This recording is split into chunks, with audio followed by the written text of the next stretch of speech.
On this show of the Clip Service podcast, Roland and I are going to break down a couple wins, one loss from the last week. We're going to cover some trade deadline news. It was a little bit of an uneventful trade deadline, but that's how it goes sometimes.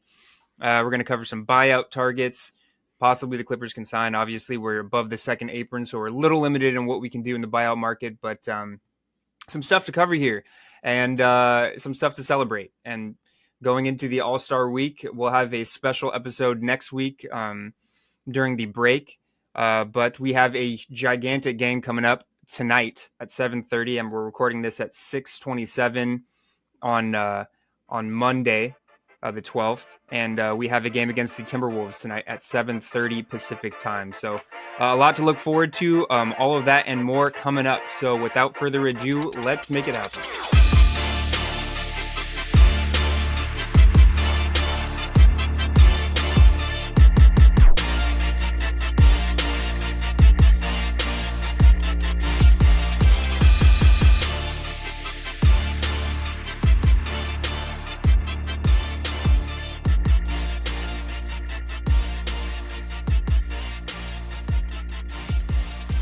What's up, Clipper Nation, and welcome to the Clip Service Podcast. Please make sure to find us on Spotify, Apple Podcasts, Deezer, Amazon Music, and YouTube. And you can also find us on Twitter and Instagram at Clip Service Pod. We are turned up on a Monday night. Yes, we are. Right fresh off the Super Bowl. Super Bowl. Yep, fresh off the Super Bowl. I'm Roland. This is my co-host, Nick. Let's get right into it. My name is Patrick Mahomes. You wish. And I'm sponsored by Diet Coke. You wish. What's going on, everybody? Welcome to the show. Thanks for tuning in. Patrick Mahomes won another fucking Super Bowl. Yay. Yeah. Wild. Yeah, I'm not a football guy, but something about Patrick Mahomes kind of rubs me the wrong way. I don't know what it is. I don't know if it's the fact that he sounds a little like Kermit the Frog, or I don't know. He's just kind of a cringy dude, but he's goated, obviously. This is his fifth Super Bowl that he's won. His fourth Super Bowl he's been to, third he has won. Oh, he's got three of them. Okay, so do you think that he's Rolla has a lot of opinions about Patrick Mahomes. Rolla, I haven't asked you in a minute. Do you think that he's surpassed Tom Brady as the greatest quarterback of all time? Oh yeah, I mean, I said he was the GOAT after his first year in the NFL. Yeah. Just because one thing about me is when it comes to sports, I just trust what I see. Right. You're an optics guy. Yeah. And you feel it when in your I gut. see greatness, it just is, bro. Right. He's a little like Terrence Mann. Me, dude. He's like Terrence Mann, bro. Terrence Mann is just goated, bro. You can look at the numbers online and everything, but at the end of the day, look with your eyes, you know? Yeah. Trust what your eyes tell you. You got to use the peepers. Use the peepers. Use the pupils, bro. Yeah. Let them dilate for 2 seconds. Yeah, 100%. Let them shits dilate. We're gonna hop right into what's going on. A little bit to cover in terms of the trade deadline. Like I said before, it was a little slower and a little uneventful, which was contrary to what I thought it would be. I thought it was going to be a monstrous trade deadline. I was hearing a lot of chatter. I was expecting some really big trades to go down. The parity between the good teams and the bad teams right now in the league is pretty drastic. And I kind of thought that some teams would really be trying to make a push for at least a play-in spot, but kind of hasn't happened. There were a couple teams that shored up some weaknesses. We'll get into it right now. So the Mavs and the Knicks were pretty active. I would say those two were the most active teams in the market at the trade deadline. The Mavs go ahead and get PJ Washington and Daniel Gafford from the Wizards and the Hornets. They send Grant Williams, and who else did they send? Grant Williams and Rashawn Holmes went to the Wizards. Grant Williams went to Charlotte. I don't know. Rolla, what do you think about this? My takeaway is with the Mavs, I don't think that they need more depth. I don't think they needed to fix their depth. I think that they need a defender. They need a big defender. A star level defender, because Luka and Kyrie So Um, I mean, I should be in the NBA, yeah, but that's that's true. another story for another story for another day. Yeah, it is. Luca and Kyrie, I think defensively it's a problem. Obviously, they can score in bunches. They're offensive legends in their own rights. But yeah, I think they need some defense. I think their depth was okay already. You know, Grant Williams apparently didn't fit from a chemistry standpoint, but he was doing okay.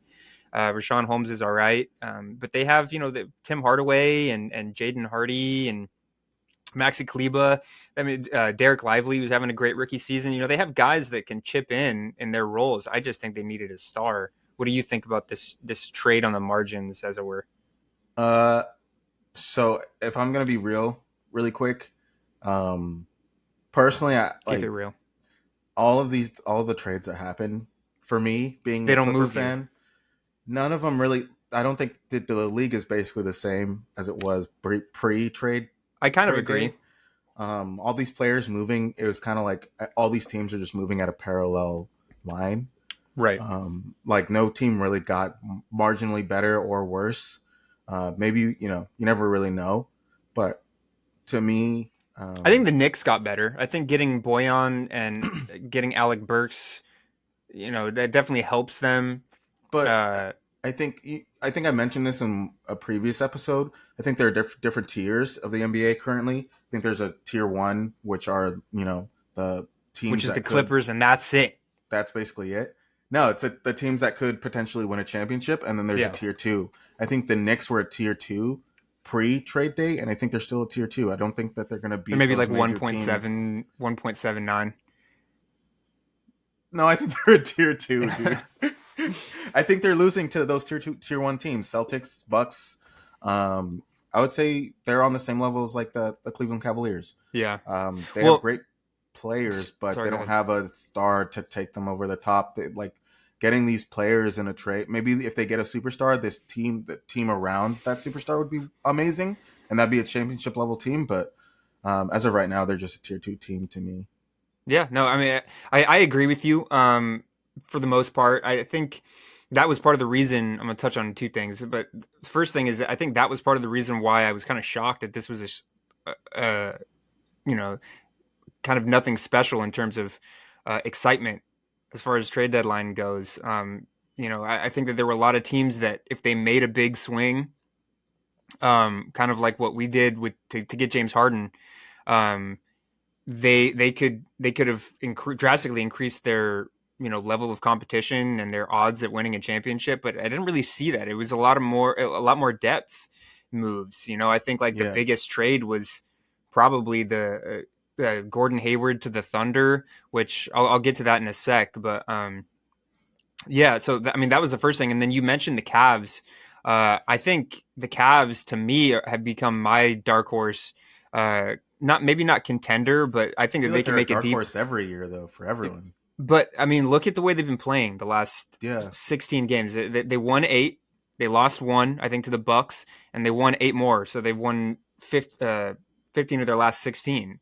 Mhm. And I don't know. I think that they're second in the East. They've surpassed the Bucks, which is a shocker. Doc Rivers is in the front or is in at the Bruh. helm over there. So I don't know. Me and Rolla kind of expected that to happen, but that's neither Duh. here nor there. Everyone knew Um, that was gonna happen. yeah. But I don't know, man. I like the Cavs. They were all, I like what their team is. The makeup of their team mhm. coming into this season, starting the season. I was like thinking, okay, maybe they need to do something. But I mean, all the pieces make sense. Garland is such an underrated floor general. He can shoot. Donovan Mitchell's a fantastic scorer. They have a gigantic front line with Jared Allen and Evan Mobley. Evan Mobley's, I think his potential to be a generational defender. He can guard 1 through 5, and then Jared Allen is the perfect glue guy to have as a center. They have pieces that have Max Strus is having probably the best season of his career. Okoro's been chipping in. They have guys that can chip in. Kevin Love's looked good. Um, yeah, I don't know. I like the Cavs in the East. Like I said, I don't necessarily think that they're championship material, but when you make a deep run in the playoffs, especially in the East, look at what the Miami Heat did. They went to the finals. They as a 6 seed. Mhm. If you get deep enough in the finals, it garners enough belief you can do something special. So I don't know. I'm looking at the Cavs, but yeah, real quick, just to touch a little bit more on the last couple pieces of the trade deadline. Like I said before, Gordon Hayward was moved to the Thunder Mhm. for, I think it was a couple pieces.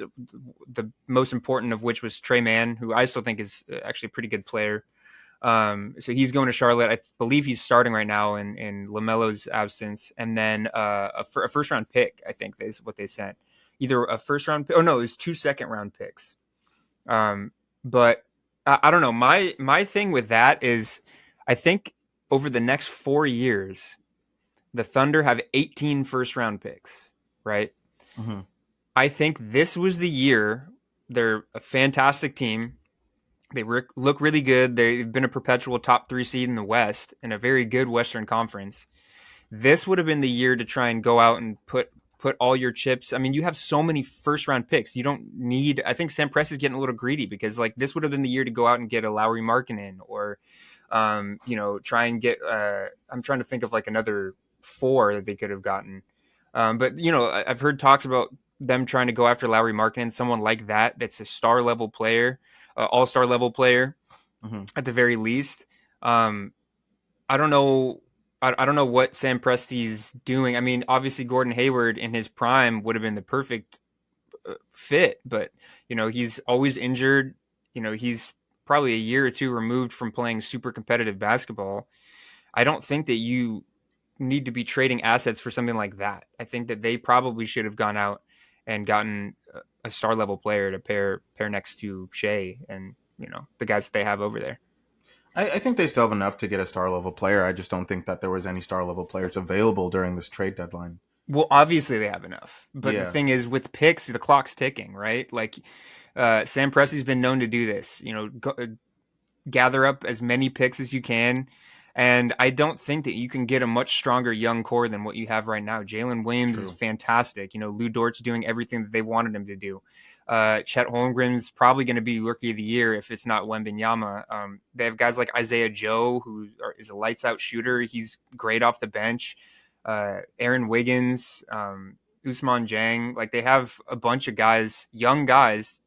I would say enough of them to say that you have a solid young core. But I think that they need to go headhunting for a star. And with picks, those things, I mean, for the most part, kind of depreciate the longer you wait. So Mhm.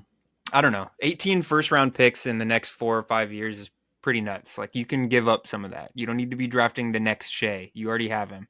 Yeah. So I don't know. That one kind of was a head scratcher. Aside from that, the Suns maybe got marginally a little bit better. They traded for David Roddy and Royce O'Neal. They got rid of a bunch of their mid-level, pieces like Keita Bates-Diop, Watanabe, Chimezi Metu, Jordan Goodwin. I think they got a little bit better. I'm not a huge Royce O'Neal fan. I think that he gets a little bit more credit than he deserves, and he's also a dickhead. Why is But he a dickhead? he was like, I don't know. When he was with the Jazz, he was chirping at Paul George every chance that he got, even when he didn't. There was nothing to chirp about. I don't know. That dude rubs me the wrong way. He's shooting at a really high clip this season. I will give him that. He's had a great season from behind the arc, but I don't know. The Suns don't really move me. They go as far as Kevin Durant and Devin Booker go. Bradley Beal is starting to look better, but it really just boils down to their big three. I think the Wolves actually got better. They didn't make hardly any moves, but the moves they made was they were able to acquire Monte Morris, who's a great backup point guard. Gives Mike Conley a little bit of rest. Obviously, you want to save Mike Conley for the playoffs because of the experience that he has, and I think Monte Morris is a great way to do that. Other than that, I like the Pistons getting Fontecchio. Obviously, the Pistons aren't doing anything this year, but I do like Fontecchio a lot. And he gave us problems when we played against them, which we'll talk about on the next segment. But anything else from the trade deadline that moved you at all, Rolla, or can we move on from this shit Nah, show let's of a move deadline? on. Let's All right, move on. let's do it. Um, The go ahead, Rolla. I was gonna say I did have something I wanted to say. That's kind of going off of a little bit off of the trade deadline with Grant Williams going to the Charlotte Hornets. Mm-hmm. Um, the other day, LeBron James said in a post game interview, he was talking about how a lot of these young players are focused on the wrong things, and how they're like obsessed with like the stardom, and obviously they make a lot of money, but they're obsessed with like looking cool and the stardom and the outside factors of the NBA, and they're not focused enough on the actual game and like being a good team. And everyone kind of assumed he was referring to the Charlotte Hornets Mm-hmm. because they're a young team and they are one of the worst teams in the league, and they're on a horrible losing streak right now, They're I just believe. unserious. Exactly, and Grant Williams is one of those players that I think he is a little bit more serious, even though he doesn't have I mean, amazing games every. I guess you can say that. Yeah, but I mean, he went from a Celtics team to a Mavs team. That I mean, both teams are you. I mean, you He would knows what assume, winning. He knows what it takes to yeah, win a you would game. assume both teams are Yeah. like trying to win championships Yeah. now. Type of teams going to, and now he's going to a team that's one of the worst in the league. It's probably going to be a culture shock to him, because I think Terry Rozier even said that the team, he said, because Terry is on the Celtics now, I believe, No, no, no. right? He's in the Heat. He's on the Heat. Mm-hmm. He said going from the Hornets to the Heat was a big Big culture culture shock. shock, Yep. because he went from a team that was just like okay with losing. They lose one day and it's just it's whatever. They Yeah. almost expect to lose, to a Heat culture where they expect greatness every single night. They expect winning, and he was just saying that it's completely different in Miami. And I was just thinking, I feel like a lot of the times that happens with a lot of these young players, and I feel like that was something that was happening with the Houston Rockets previously. I feel like they're a little bit with their new coaching And getting change. Fred Van Fleet Yeah, they're a and little bit more Jeff Green. serious Mm-hmm. this year. It's just interesting to see that like even players, like veteran players, are aware of those things that are happening. Um, but uh, thank God that our Clipper team has doesn't have to deal with that type of stuff. And obviously, we went through many years of losing. So, but it's just very interesting to see that from the veteran perspective. I don't know if you have any opinions on that. I just wanted to speak on that for a second. Yeah, no, no, that's great. I think that's part of the reason why a lot of teams that have these young cores eventually start trading for vets, which is kind of part of why I would have liked to see. I mean, maybe not like to see, but why I would have assumed that the Thunder would have gone out and gotten a vet or a star level vet or something like that. But yeah, I think it goes a long way having that calming presence in the locker room to get guys in shape or get guys in ready for big games and stuff like that. Because coming into the league, some of these dudes come into the league at 18, 19 years old, and they haven't experienced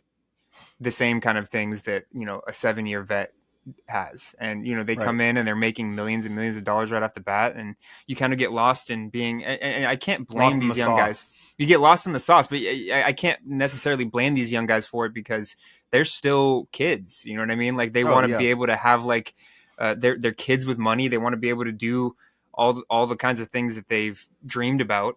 So I get it. Living that NBA lifestyle without necessarily putting in the work of an NBA player. But yeah, I think it's interesting. I think that there's tons of it, and I think also that's why having some sort of core of veterans on a younger team is extremely important. Hmm. Um, but yeah, the Clippers, just to reel back in a little bit. The Clippers didn't do anything at the trade deadline, which also kind of shocked me. I didn't think that we were going to make any big moves. But I did think that maybe PJ Tucker would have been traded, or there was a chance that Mason Plumlee got traded or something like that, something around the margins. But we kept the same core, and I'm okay with that. You know, Bones Highland is still a Clipper, which is awesome.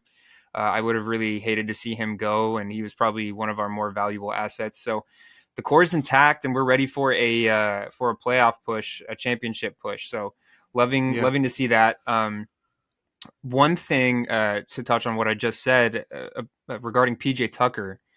Um, so there was some news, throughout the last couple months that he was looking to maybe get traded before the deadline or looking to have a change of scenery. He said, I think someone tweeted out, one of the media reporters or something like that tweeted out that he's loved the guys that he's on the team with, but his stance is still in place about wanting to go to a place where he's going to get minutes.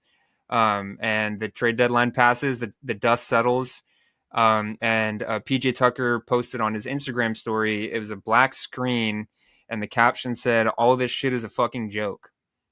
So obviously not super stoked. PJ Tucker is, and I don't know why I said that like Yoda, but yeah, PJ Tucker's not super stoked, obviously. And I'm just wondering, Rolla, do you think that that's going to alter, like, where do you think the Clippers go from here, in terms of like trying to maybe get him involved or whatever? I mean, he hasn't been good enough on court.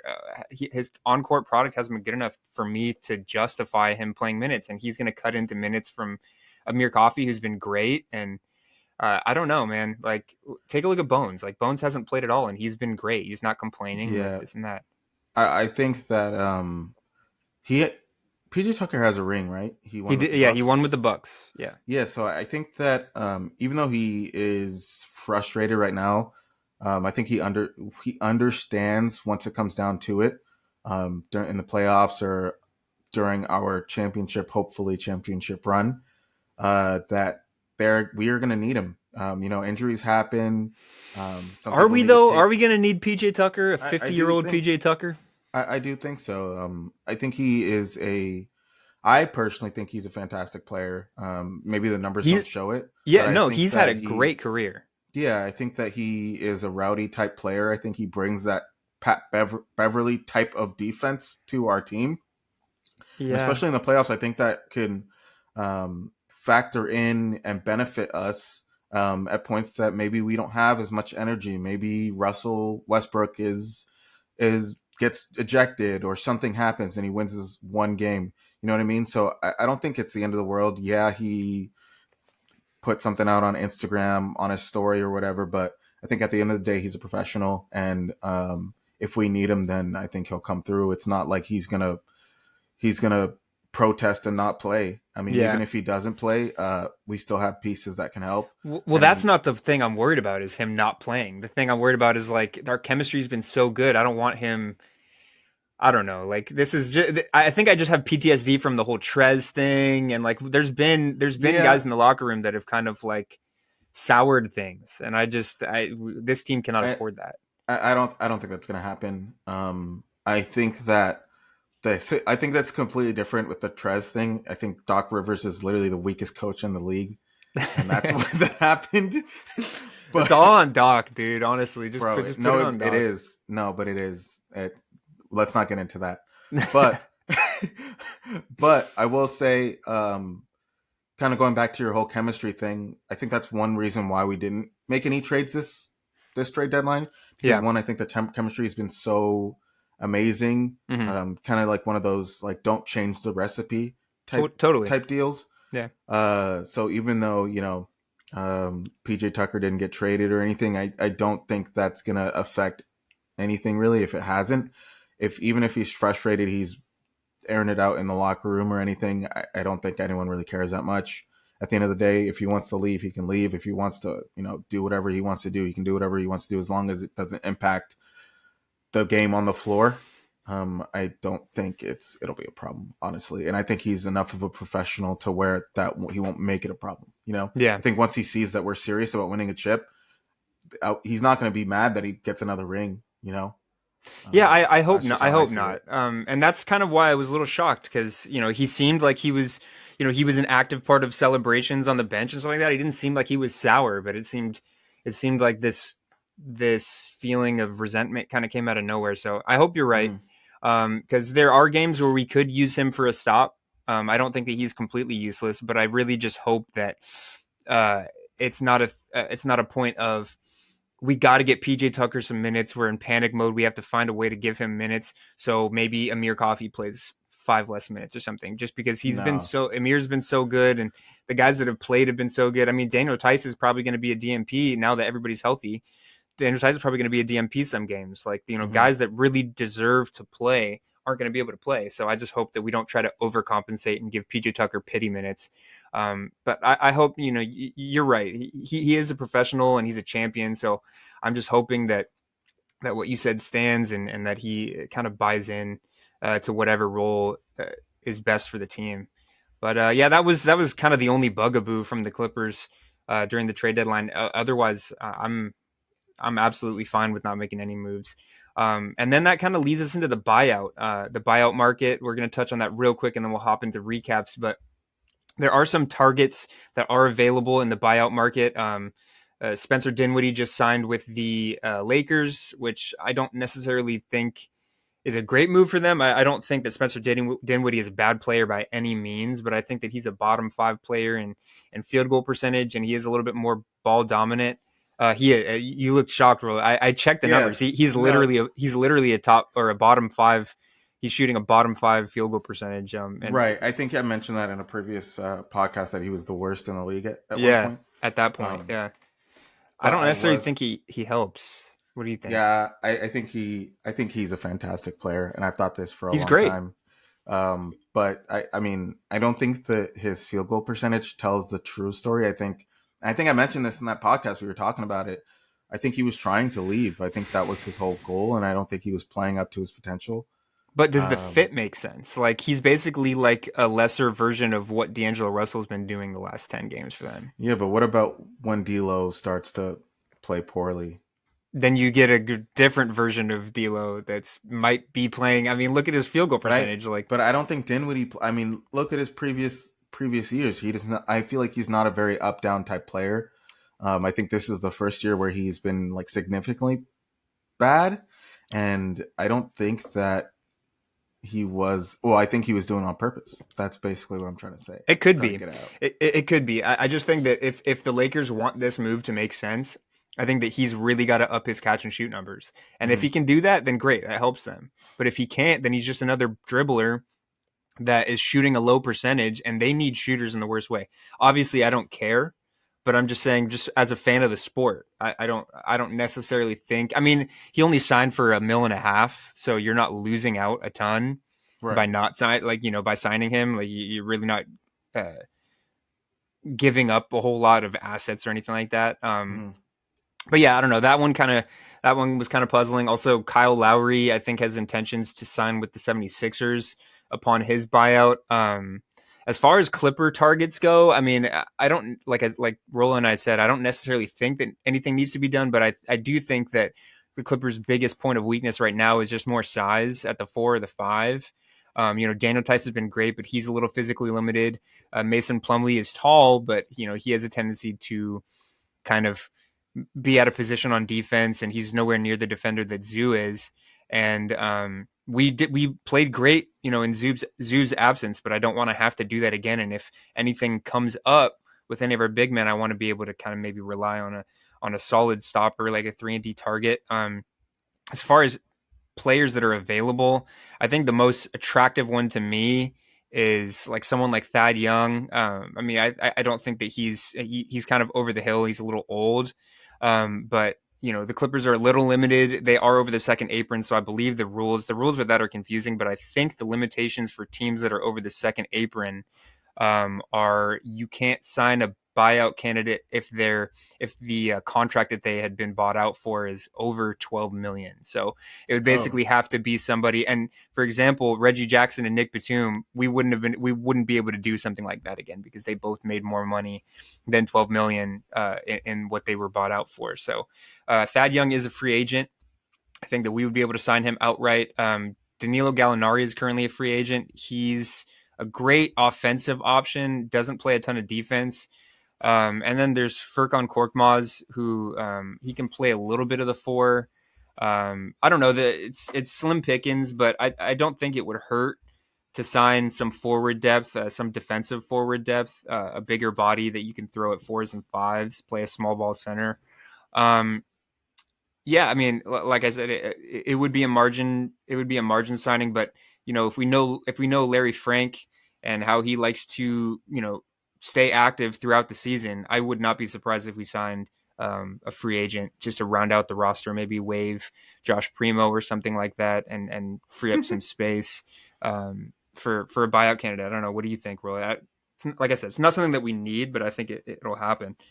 Yeah, maybe we can flash Josh Primo out of our Yeah, roster. there we go. We got puns now. Roll is feeling it, dude. We'll be here all week. Uh, yeah, I mean, like you said, I don't think it's really going to impact our team as amazingly. I mean, if we do or we don't, I mean, I don't think it really changes anything for us. You mentioned Danilo, Yeah, the Gallinari. goat. I would love to see him back in a Clippers jersey, It'd be cool. He's old and probably slower than he was, and he was never the fastest player. But the but dude can he's a shoot. bucket, bro. Yeah, Yeah, the dude can shoot. He's great at drawing fouls. Him and Norm uh-huh. could average 70 free throws a game together. Um, It'll be the he's longest game of all time, yeah, bro. yeah. Jesus. Clipper games are averaging 4 hours long. Yeah, I don't know. We could do a lot worse than Danilo Gallinari for sure. I mean, he's tall enough to be able to at least be honest in the post on defense. A lot of I see a lot of Clippers Twitter, more like it, talking about trying to bring back Blake Griffin. What? That would be awesome. I would love that. I would love that Absolutely from not, a dude. just from a novelty standpoint, nostalgia. Blake Griffin started all Nah, of this dude. thing, but yeah, I don't see him playing meaningful NBA minutes I thought he retired. anymore. I think he's just kind of in that purgatory where he hasn't specifically come out and said he's going to retire. But it's like Isaiah Thomas, like he hasn't specifically said that he's retired, but there's really not a place for him in the NBA, and it sucks, dude, because most of that is because of injuries. I think if Blake Hmm. Griffin didn't have as many injuries, he would still be a great player. He's worked so hard on his shooting, but Yeah. yeah, I don't think the fit is there as much as I would love it. I would sign DeAndre Jordan before I sign Blake Oh, Griffin. easily, easily. Um, but yeah, I mean, we'll see what happens to the buyout market. I think we have until March 1st to sign a buyout candidate and have them be eligible for the playoffs. So we'll see what happens in the next coming weeks. But yeah, that about does it for what's going on. Let's hop into these recaps, and then we're gonna touch on a preview for two games coming up, and then we have the All-Star break, guys. So we'll have a special, like I said up top, we'll have a special All-Star weekend show next week. But yeah, not a whole lot to talk about, so we're just gonna jump right into it. Uh, the first game that we want to recap is a 103-95 Clippers win over the Miami Heat on Sunday. It was the second to last game in the Grammy Trip. This was a fun one. Who were they missing? I feel like they were missing somebody. Oh, Tyler Hero didn't play.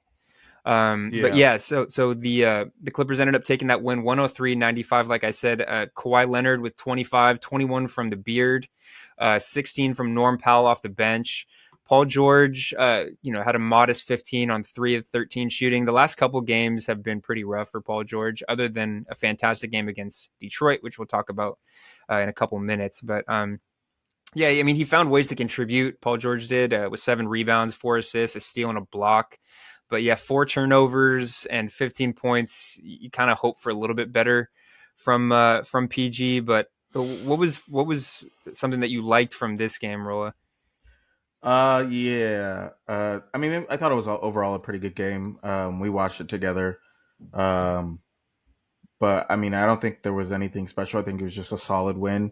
Kawhi with 25 points, 11 boards, which is a fantastic game. Like you said, you'd expect a little bit more from Paul George, but um, I don't know what's kind of up with Paul George. I think part of it's the groin. I think that it's still bothering him, personally. So that's what I thought. And then he had that fantastic game the other day. So I don't want to say it, but I just think that it's just one of those. It's like He's in a slump. It's the classic mid-season Paul George slump. I think. I mean, we'll see in the next couple weeks. But I mean, every year he kind of just like stops playing and just like kind of coasts. Yeah. And I don't know if it's, I don't know, maybe this year it's because of the podcast, or he's got outside factors where he's just tired or he's just not feeling himself. Yeah, It seems like he won't really get up unless people are. I think I said this on one of the first couple podcasts, you probably but did.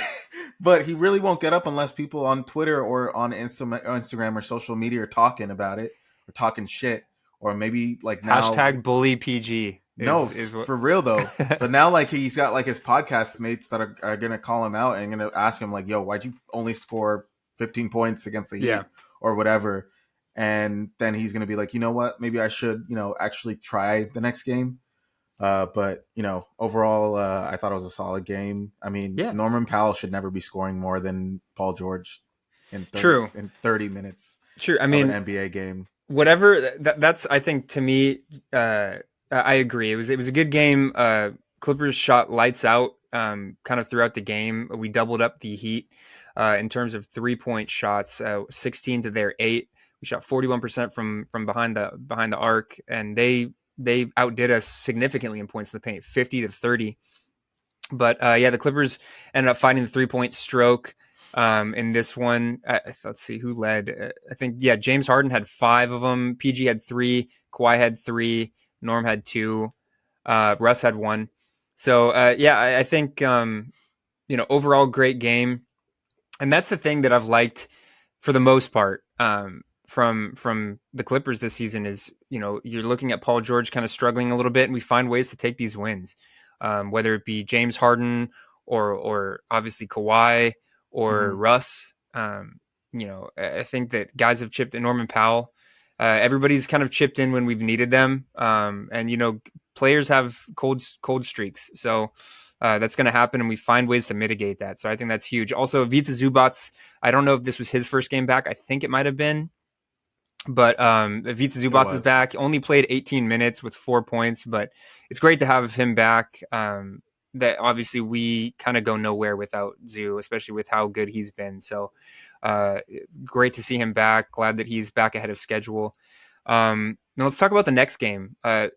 High scoring game, Hi. 149, 144 win against the Atlanta Hawks in the last game of the Grammy Trip. And it was the second night of a back to back, which makes this one even more spectacular. But Hmm. yeah, the Clippers end up taking the win. 36 from Kawhi Leonard. This was a fantastic game from him. 13 of 20, 5 of 8 from the 3-point line. He chipped in with a couple of auxiliary stats, peripheral stats, but for the most part, he was just locked in and trying to score, getting to his spots. Zoo did rest this one, so Mason Plumlee got to start, gave us 8 points. James Harden with 30. Paul George was a little quiet, but he was efficient in this one. This is what I liked. He was had 18 points and he was 7 for 13 from the floor, which is Hmm. awesome. Chipped in with 2 steals. Our bench looked great. Russ was fantastic in this one with 13. Amir Coffey had 13, and Norman Powell had 13. All 3 of those guys had 13 points. Terrence had 9, which was great to see. He was perfect from the field, 4 for 4. This one was awesome. They cut it a little close towards the end, which the Hawks play no defense and play a ton of offense, so they're going to Yeah. score in bunches. Trae Young had 25, had 3 threes. DeJounte Murray chipped in with 21, and DeAndre Hunter was actually fantastic in this one. Had 27 points. Yeah, He he was was kind balling. of there. There were a couple points in the game where I was like, okay, is DeAndre Hunter about to get them back into the game? Hmm. Thankfully, it never happened. But yeah, what did you take away from this game other than the fact that nobody played any defense on either side? Just some horrible defensive Yeah, effort from both teams. yeah, But what I took from it was James Harden with 30 points, 10 assists, and 8 boards. yeah. Almost had a Um, triple double. Sometimes I feel like James Harden will sense when Paul George just doesn't want to play, and he'll And the just good kind of, players can do that. yeah, You he'll know, just kind of be like, okay, I'll start scoring, I guess. And I feel like James Harden has kind of been chilling on that scoring level, and he's kind of realized like, oh, Paul George is gonna ball out, Kawhi's gonna ball out this game, so I'm just gonna do my thing, I think he had a facilitate. bank. Did he have a? Was that the game where he had a bank shot 4-point play to Yeah, ice he the did. game Yeah, on that was Trey? this I game. think. Yeah, that was awesome. Yeah. Yeah, they were talking shit on Twitter on that one, because they were saying that Trey Young locked him up, and then Oh my the refs god. bailed him out. But I it is love what it Trae Young, is. but Trae Young's never locked anybody up in his life. He low key did, but at the end of the day, we still scored. James Harden still got the 4 point play, so it is what it is. But um, overall, a great game. Very high scoring. I mean, if we had locked in on defense, this would have been a blowout. Yeah, I think because I I don't think agree. they were really guarding us like that. 144 points or 149 points, excuse It's me, crazy. is crazy. And to have But that be a 5 point game, it just shows where the NBA is at. yeah, Um, I also think that we have the capability of locking in on defense, and I don't think the Atlanta Hawks really do to that level. So yeah, that's why I think that we have the we kind of, personnel. yeah, I think we just kind of got caught up in scoring. Yeah, And I obviously. I mean, mean, Kawhi went off. yeah, Didn't really chip in on the boards or in the assist column like he kind of normally hmm does. It was really just get out of my way. I'm going to get to my spots, and yeah, he was killing the entire. He's been great for about a month. He's he's been fantastic. He's making a play for MVP, I think. oh, of course. But I think there was a statistic that said I can't remember, but our team is just like basically unbeatable when Kawhi scores 30 plus Yeah, points.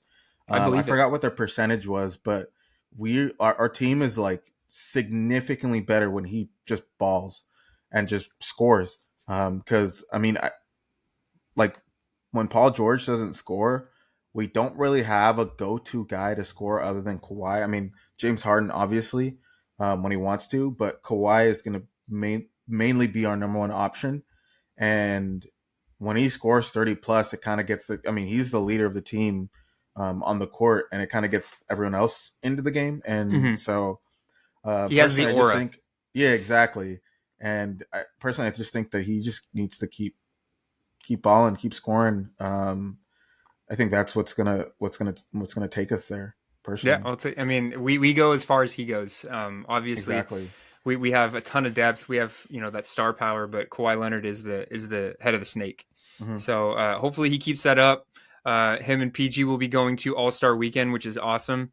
Uh, it'll be a nice break for the rest of the team, and hopefully they don't go too hard during the All Star game. I did say that Paul George is going to be the All Star game MVP coming off the bench, so he's going to have to go a little hard if I want to keep my prediction alive. But yeah, unfortunately, the game afterwards was the game that we played. Just the perpetual thorn in our side, the New Orleans Pelicans, who I think they've won 10 of the last 12 or something like that against us. They really, we don't match up well against them, particularly in the regular season.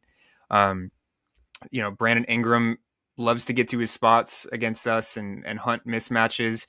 I don't think we really have anybody. I don't think anybody really has anyone to guard Zion Williamson when he's got a full head of steam. And, you saw it. I think Mason Plumlee checked in the game with 0 fouls, and he fouled out 10 minutes later trying to guard Zion Williamson. So that's just how he is. He's an absolute handful down low. His first step is so quick for a guy like So guy his fast size that there's just really no stopping him. He's at the 3 point line and for at a the guy his hoop in a blink of size. an eye. Yeah.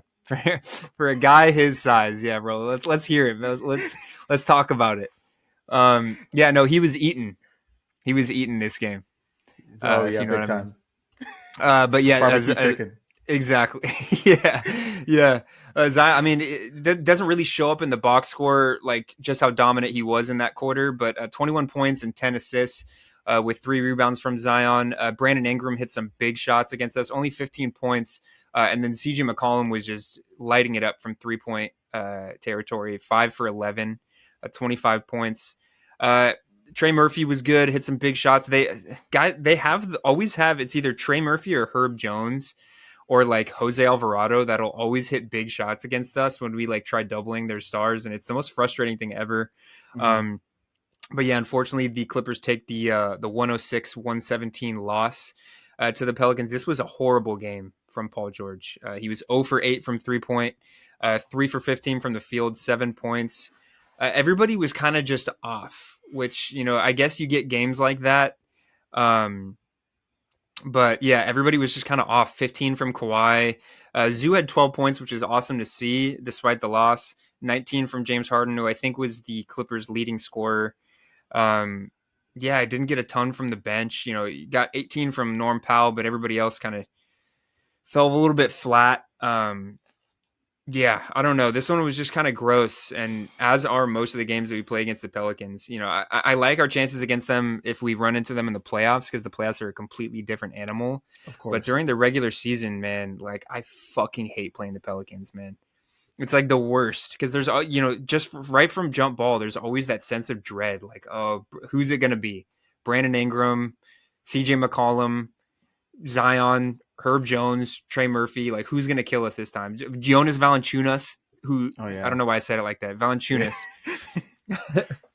who always shoots lights out from behind the arc against us, and then goes and shoots like 12% from the three against everybody else. It's the Mhm. weirdest thing. I've been in the building at crypto when it's happened, and it's horrible.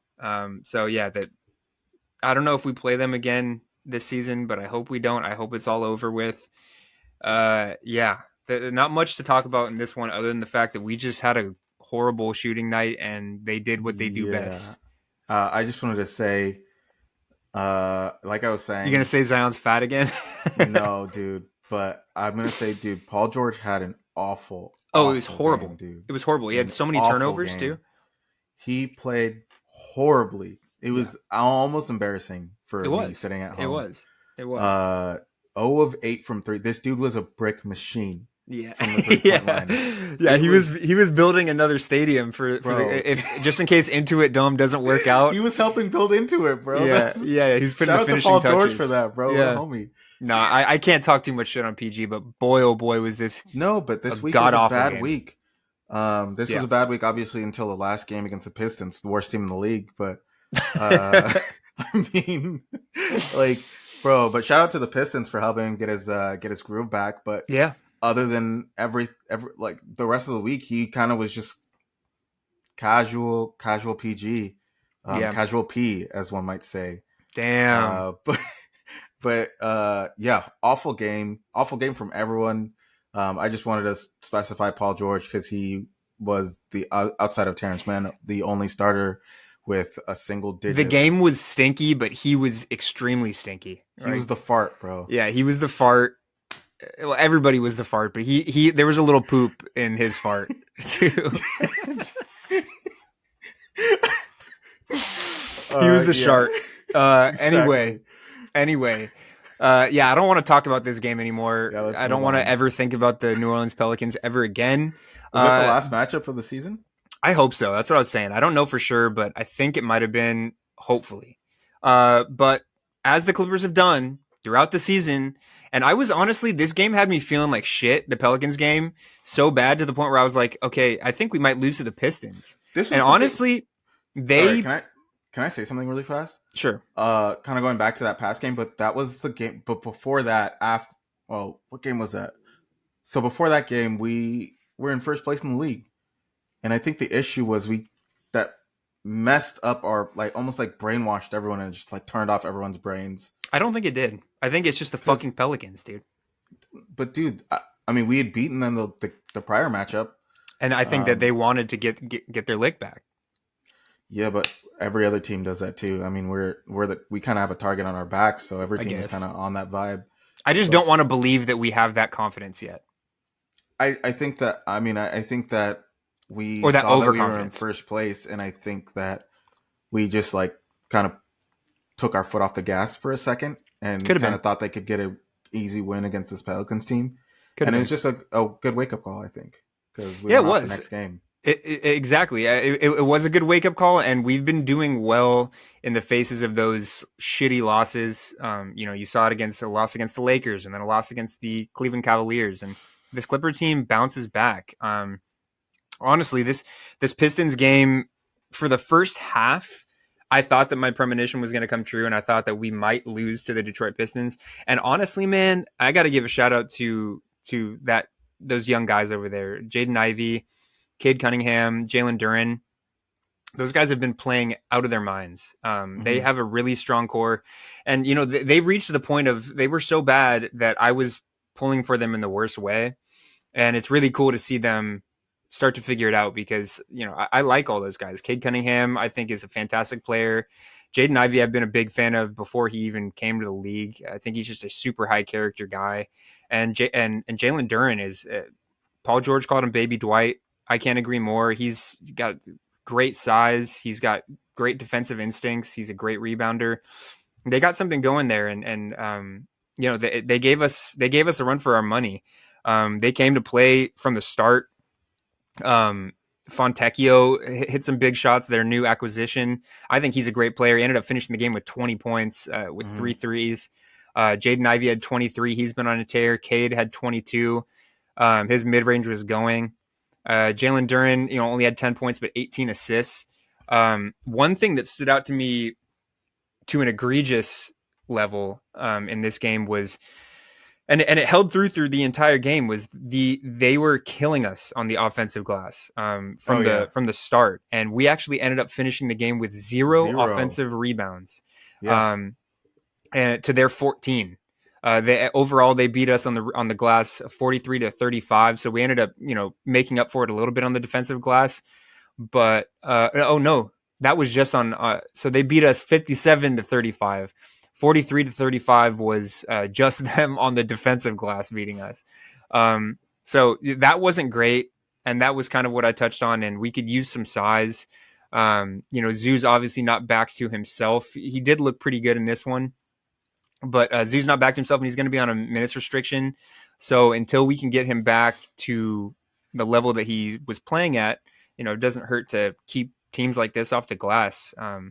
But yeah, I don't know. What did you see from this one? I loved what I saw from Russ. That's one thing that I wanted to touch on real quick. Was Russ came off the bench and immediately, kind of as he's been doing all season, kind of reminded us that we're the dominant team. He ended up finishing with 13 points, but it was just the attitude that he came in. He came with a huge chip on his shoulder and made some big plays. Aside from him, Kawhi Leonard with 24, 14 from James. James did not look good in this game at all. This might have been the worst game that I've seen from James Harden as a Clipper. 5 turnovers. Interesting. And he ended up finishing with 14 points, which was great. He shot a pretty decent clip, 4 for 11, but it was his playmaking. All of his passes were a little bit like low or a little slow, and they were just getting picked off. He had 5 turnovers. And it's crazy that he finished with a +8 in the plus minus, I because he was was gonna was say, sorry to cut you off, but no, you're good. I don't know. Maybe I just wasn't paying as much attention. Um, but in the fourth quarter, I feel like he was balling, and I think that's where that +8 came from. I think him and Paul George basically won the game for us. They did, but for most of the game, he was pretty awful, I would have to say. Yeah, I think.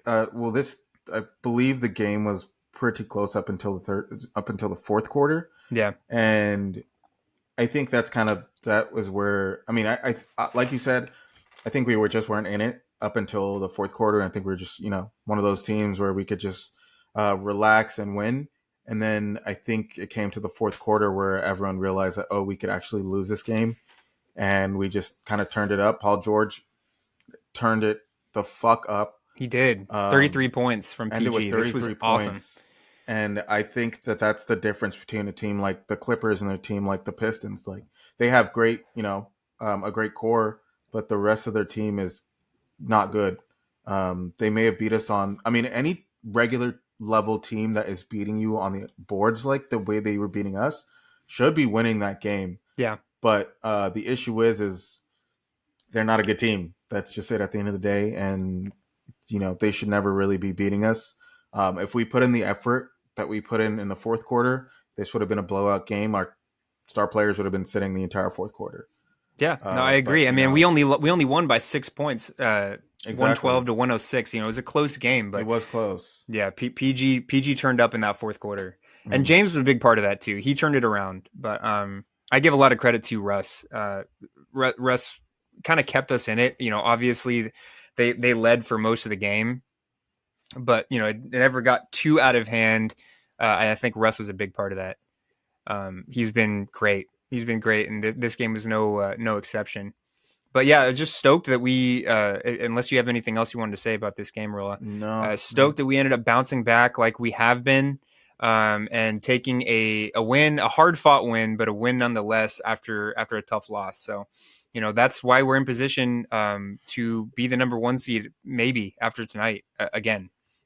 So actually, that's what we're going to touch on here. We're just going to preview these two games before the All-Star break, and then we're going to get out of here. So let's just jump right into it. Tonight, we have the Timberwolves in about 10 minutes, actually, playing the Timberwolves in LA at 7:30 on Monday the 12th. Is when we're recording this and when we're going to be playing this game. So this game might be the biggest game of the season. The Timberwolves sit What? half. I think so. The Timberwolves sit at the number one seed. They're half a game above us. This is a really tough team. They're known for their defense. They're kind of middle of the pack offensively, but they are a fantastic defensive team. Number one in the league in opponents' points scored. They're a lockdown defense. Rudy Gobert, Anthony Edwards, Karl Anthony Towns. All those dudes can defend, and they have guys that come off the bench that can defend too. Kyle Anderson, Jaden McDaniels is a fantastic wing defender. They have the pieces, and it shows. Obviously, they're the number one defense in the league for a reason, and they got a lot of size. So, what are you looking for the most in this game, Rolla? I think for me, I would love to see Zoo kind of at least show a little bit of, show his teeth a little bit and show the player that he was playing before he went down with the injury, keeping these guys off the glass and, Yeah. Making sure that they don't out rebound us like the Pistons did would be a great place to start. What do you think? Yeah, I agree. I think this team can win games when, like I've said previously, when they get boards by committee, when they rebound by committee. And I think this is one of those games that even with Zoo playing, I think all of our taller wings are going to have to be involved in the boards. Everybody's got to chip in. I think Paul George has to go off, obviously. And like I was saying, I think when Kawhi scores 30 plus, we don't lose. So this is a fantastic Timberwolves team, and I think that all those factors are going to have to come into play for us to win this game. Totally. And I think this would be a great game to sharpen our defensive tools a little bit too, because Mm-hmm. I think they're 22nd in the league in offense. Um, I think if we can get enough stops to kind of make them not believe that they can score enough points to hang with us, Mm-hmm. and then as long as we share the ball, I would love to see a little bit more ball movement in this game, just because that's what you got to do against great defensive teams. You got to move the ball because if you go single coverage, or if you let them go single coverage, or double our guys. If they go single coverage, you start passing the ball. If they double the ball handler, pass it even more. Get the defense moving, because if you let this defense get set and get in their spots, they're just going to wreak havoc on us. And with how many turnovers James Harden had last game, that could be doubled against a defense like this. So I think that we got to Right. share the ball. And then, like I said, they're 22nd in the league on offense. So if we can kind of get in our defensive groove, we haven't been a fantastic defense for the season, but we're starting to figure it out a little bit. If we can kind of take their confidence away and kind of show them the team they are offensively, I think that would be a huge way that we can win this one. But yeah, a win tonight would guarantee us the number one seed at least until, the next game or the game after. But yeah, I would love to take this one. Like I said, I think this is the biggest game of the season, just for a multitude of reasons. But yeah, hopefully we take this one, and then we have one more game on Wednesday before the All-Star break until we play the Thunder next Thursday on the 22nd. But yeah, Wednesday we play in San Francisco against the Golden State Warriors. What do we think about Yikes. that one, Rolla? It's crazy to say, but I think that this might be a trap game. I Normally think, you wouldn't yeah. say that the Warriors are in any way, shape, or form a trap game. You wake up to play this Golden State dynasty, but they Mm-hmm. haven't been very good this season. I think this is a winnable game, but they have the guys that can give you 40. So I don't know. Yeah. I mean, I think this should be, if we come out, hungry, this should be an easy game done in the third quarter. Uh, I mean, they really only have Steph Curry and Kuminga now. Everyone else Kaminga's on the been team, playing out of his mind. yeah, he's been going off. But I mean, everyone else on the team is kind of cheeks now. We already know Draymond I was Green. just about to say, Draymond Green can't play, so he's gonna be boxing Terrence Mann, hopefully, or not well, hopefully, but I mean, Yeah, let's not hope for. That's actually what I wanted to touch on, real quick. Is this is a game right before the All-Star break? Make sure you don't let Draymond Green hurt you, because it that wasn't. would be Sorry. horrific.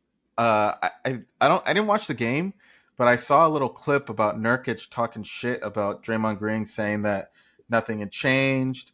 He's still the same type of player. But I actually don't know what happened in that game to make Nurkic say that. But I mean, all we can hope for is that Draymond Green doesn't knock out any of our big players. Dude, that's what I'm saying. Well, If he I wants don't to know. square up, dude, I think a good matchup would be Russell Westbrook.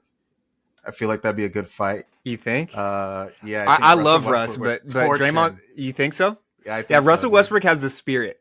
He has the spirit to be And able he's to win got the that one. fast twitch movements, bro. Yeah. He's got those hands for sure. Yeah, Draymond's a little older, a little over the hill. He might yeah. not be as Draymond's got the fast. big swings, bro. Yeah, But I mean, he did rock Jordan Poole that that's one true. time. So But hey, as he long does as have the Russell hands. Westbrook is not a Golden State Warrior, I think he's going to be fine in Yeah, terms of yeah. getting punched in the face. So, yeah, I don't know. This one, I would love to just be.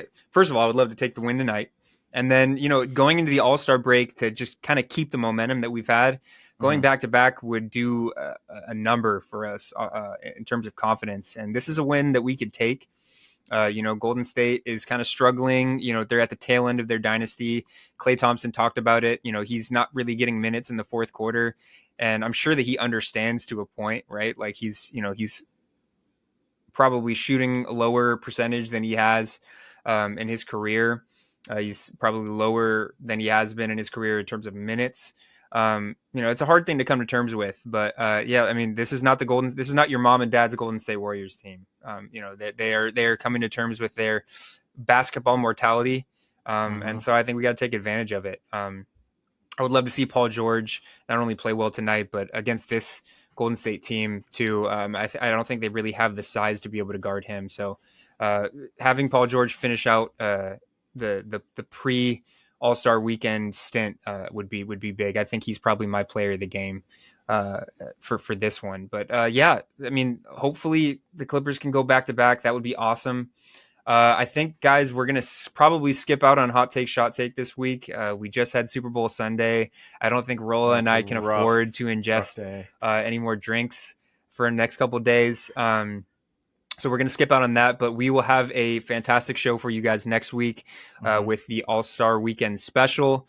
We're going to cover all kinds of things, kind of recap the season, talk about what's going on in the league. Depending on when we record it, we might talk about the whatever events happen up until that point, whether it be the slam dunk contest or the rising star contest or the 3-point shootout, Three which point. Norman Powell should be in.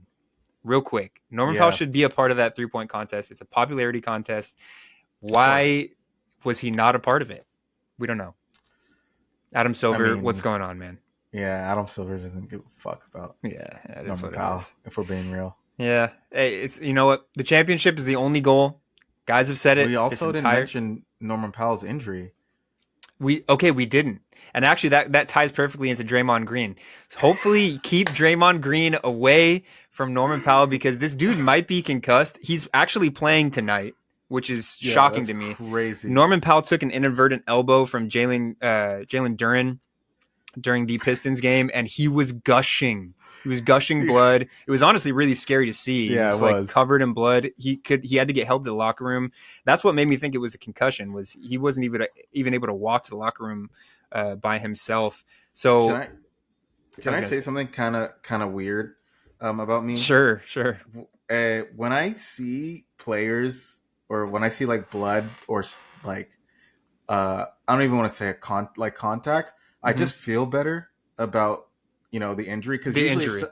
because if there's like blood, it's like a It's nosebleed a or a broken laceration of some nose kind. or a Yeah. laceration, and even though it was a lot of blood, I was like, oh, these are Because like professional athletes with the best doctors. Like yeah, if he has a broken nose, they're going to crack it back into place, put on a mask, and he's good to go. You know. the concussion was the only thing that was worrying me. Yeah. Because that can keep a guy out for a while. So as long as Draymond Green is on the floor on Wednesday, make sure that Norman Powell is not. Oh, dude, Draymond's gonna sniff that blood out like a shark. Dude, yeah, we can't afford brain trauma from the best shooter on our team. Yeah, so hopefully, here's the Clippers winning 2 in a row. Like I said earlier, if the Clippers take the win tonight, we will be the number 1 seed for the foreseeable future. I think it's great. Obviously, we were only the number 1 seed for like 24 hours prior to the Pelicans, prior to the Pelicans loss. But I mean, it just shows how good of a team we are, and I think that that's important to kind of like show the guys in the locker room, like we can be a number 1 seed, we can be the best team in the league, and hopefully they already know that because they've been playing like it. So here's to back-to-back wins. We will talk to you guys next week during our All-Star break special. If there's nothing else you got to say, Rolla, we'll probably get on out of here. Thank you guys so much for tuning in. You can find us on Twitter at Clip Service Pod, on Instagram at Clip Service Pod. You can listen to us on YouTube, on Spotify, Deezer, Amazon Music, Apple Podcasts.